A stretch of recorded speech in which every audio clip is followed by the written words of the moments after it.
یہ لکھا ہے کہ حضرت عمر فاروق رضی اللہ تعالیٰ عنہ کے دور میں بھی کس طرح کا واقعہ پیش آیا۔ ایک نوجوان تھا، حسین و جمیل تھا، اللہ نے حسن عطا کر رکھا تھا بڑا۔ اس نے جب بھی نماز پڑھنے کے لیے آنا نا تو راستے میں ایک عورت تھی، اس کی نظر پڑتی، اور یہ کہا گیا ہے کہ جو نظر ہے یہ شیطان کے تیروں میں سے ایک تیر ہے حضرت۔ اسی لیے تو حضرت جی نظریں جھکا کے چلنے کا حکم دیا گیا ہے، کیونکہ جو نظر ہے یہ شیطان کے تیروں میں سے ایک تیر ہے حضرت جی۔ پڑھ تو یہ ایک دفعہ جاتی ہے لیکن کتنی دنوں تک حضرت اس نظر کا جو اثر ہے وہ دل سے نہیں جاتا۔ اپنی نظریں بڑی سنبھالو، اپنی نظریں بڑی سنبھالو۔ اس کی تو نظریں پاک تھیں لیکن راستے میں ایک عورت تھی، اس کی پاک نہیں تھی۔ اس نے آتے جاتے جاتے آتے آتے جاتے اس کو دیکھنا، شیطان نے اپنا کام کرنا شروع کر دیا۔ اس نے ایک دن کیا کیا، اس نے اپنی خادمہ سے نا اپنی خواہش کا اظہار کیا، میرا دل کرتا ہے کہ اس نوجوان سے نا تنہائی ملے، لیکن ملے تو ملے کس طرح؟ وہ جو خادمہ تھی ذرا پکی عمر کی تھی، اس نے کہا یہ تو کوئی مشکل کام نہیں ہے، آج ہی رات کو بات بنا دیتی۔ وہ جب عشاء پڑھ کے وہ نوجوان مسجد سے نکلا نا، وہ خادمہ راستے میں کھڑی ہو گئی، اس کو روک لیا، اس کو 2-3 احادیث سنائی، 2-3 آیات مبارکہ سنائی کسی کے کام آنے کے حوالے سے۔ ہمارے گھر میں مرد کوئی نہیں ہے، کچھ وزنی سا سامان اٹھانا ہے، اگر آپ اٹھا دیں تو بڑی نوازش ہوگی، اللہ راضی ہوگا، اللہ کے رسول راضی ہوگا، کوئی مسئلہ نہیں۔ اسی طرح ہوا حضرت، وہ گھر لے گئی، پچھلے کمرے میں لے گئی۔ وہ جیسے کمرے میں داخل ہوئے، وہ عورت پہلے موجود تھی، اس نے جناب اندر سے چٹکنی لگا لی اور اس کے سامنے اپنی خواہش کا اظہار کیا۔ جیسے میں نے کہا نا بڑا مشکل موقع ہوتا ہے، لیکن وہ نوجوان ہماری طرح کا نوجوان نہیں تھا، وہ قرآن والا نوجوان تھا، اس کا تعلق قرآن سے مضبوط تھا۔ اس کو یہی آیت یاد آئی، وَلِمَنْ خَافَ مَقَامَ رَبِّهِ جَنَّتَانِ، جو اپنے رب کے حضور کھڑا ہونے سے ڈر گیا، موقع بھی تھا، طاقت بھی تھی، عمر بھی تھی، خواہش بھی تھی، پھر بھی ڈر گیا، نہیں، میرا اللہ دیکھ رہا ہے، میں کل اپنے اللہ کے حضور کون سا منہ لے کے جاؤں گا، کس طرح اللہ اور اللہ کے رسول کی بارگاہ میں کل جاؤں گا، سارا کچھ کر سکتا تھا، کوئی تیسرا نہیں تھا، لیکن کیا نہیں، میرا اللہ دیکھ رہا ہے۔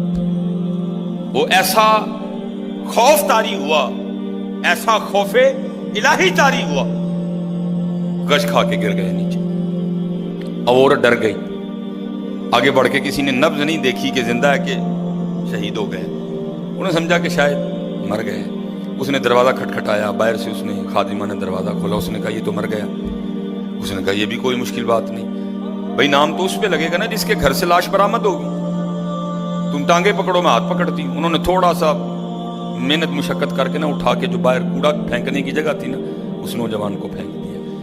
اب رات پڑ گئی، بیٹا گھر نہیں آ رہا، باپ پریشان تھا۔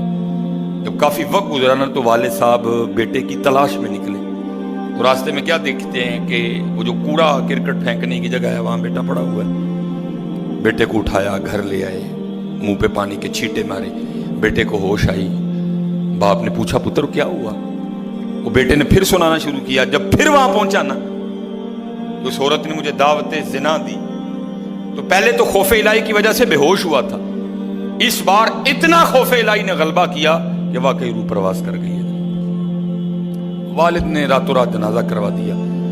صبح والد صاحب فجر کی نماز کی جماعت میں شریک نہیں ہو سکے۔ جب نماز سے فارغ ہوئے نا تو امیر المومنین حضرت سیدنا عمر بن خطاب رضی اللہ تعالیٰ نے پوچھا بھائی وہ آج ہمارا فلاں مقتدی کیوں نہیں آیا؟ لوگوں نے ساری بات سنائی۔ حضرت جوان بیٹا تھا، انتقال کر گیا، رات ہی کو جنازہ ہو گیا، شاید اس وجہ سے حضرت نہیں جماعت میں تشریف لا سکے۔ آپ نے فرمایا چلو اپنے بھائی کے غم میں شریک ہوتے ہیں۔ حضرت سیدنا عمر فاروق رضی اللہ تعالیٰ عنہ آئے، باتیں ہوتی رہیں۔ آپ نے بیٹے کے انتقال کی وجہ پوچھی، بیٹے نے ساری بات سنائی۔ آپ نے فرمایا اچھا تیرے بیٹے کا انتقال خوف الہی کی وجہ سے ہوا ہے؟ تو اللہ تو فرماتے ہیں وَلِمَنْ خَافَ مَقَامَ رَبِّهِ جَنَّتَانِ، اور جو ہمارے رب حضور کھڑا ہونے سے ڈر گیا اس کے لیے 2 جنتیں ہیں۔ تو چل پھر مجھے ذرا اپنے بیٹے کی قبر پہ لے کے چلنا۔ ہائے، لکھا ہے حضرت عمر فاروق اب اس کے بیٹے کی قبر پہ تشریف لے، اس کی قبر پہ کھڑے ہو کے اس نوجوان کو باہر سے مخاطب کر کے فرماتے ہیں، اللہ فرماتے ہیں وَلِمَنْ خَافَ مَقَامَ رَبِّهِ جَنَّتَانِ، اور جو اپنے رب کے حضور کھڑا ہونے سے ڈر گیا اس کے لیے 2 جنتیں ہیں۔ اے نوجوان اب آگے تو بتا، اللہ نے تجھے 2 جنتیں دی کہ نہیں دی؟ تو لکھا ہے قبر سے جواب آتا ہے امیر المومنین، رب سچا، رب کا رسول سچا، رب کا قرآن سچا، میں جیسے ہی قبر میں آیا ہوں اللہ نے مجھے 2 جنتیں عطا کر دی ہیں۔ بچو اس سے بچو، اس دور کا سب سے بڑا فتنہ ہے، اس سے بچو، اور خود نہیں بچا جاتا، اپنے اللہ کے حضور بار بار گڑ گڑاؤ، یا اللہ سانو بچا لے۔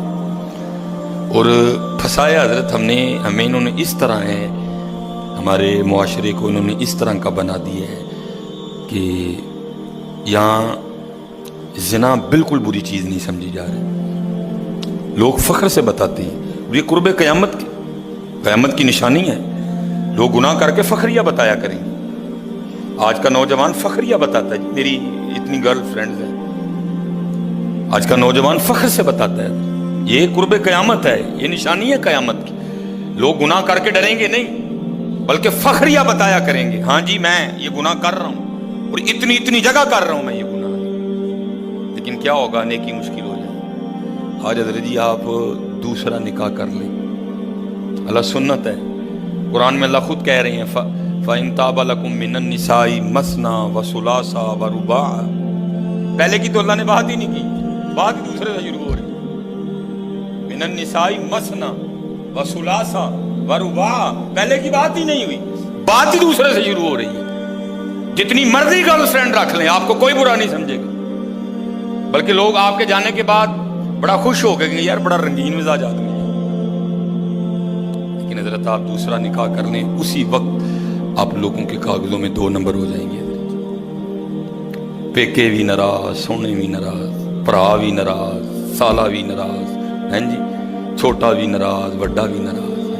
یہ کیا ہے؟ یہ قرب قیامت ہے۔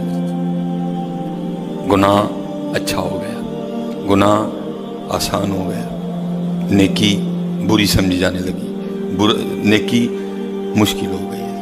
اس لیے بچو حضرت، اس کا طریقہ جو ہمیں ہمارے بڑوں نے بتایا ہے یہی ہے حضرت جی، روز سرگی اٹھو تے اللہ دے حضور رو، یا اللہ جے دن چڑھے آئے تے تیرے فضل نہ چڑھے آئے، جے چڑھے تے پھر ساڑی حفاظت بھی فرمائیں گے، سانو بچا بھی لیں گے، ساڑی حفاظت بھی فرمائیں گے۔ تو حضرت جی دنیا تو 4 دن کی ہے، جا رہی ہے، کالے وال مسافر ہوئے، چٹیاں ڈیرے لائے، کالے وال مسافر ہوئے، چٹیاں ڈیرے لائے، ویکھ محمد بخشا موت سے نہیں آئے۔ اور حضرت جی اللہ سب کو اپنی حفاظت میں رکھے۔ اگر کوئی اس گناہ میں پھنسا ہوا ہے، اگر کوئی اس گناہ میں پھنسا ہوا ہے تو میں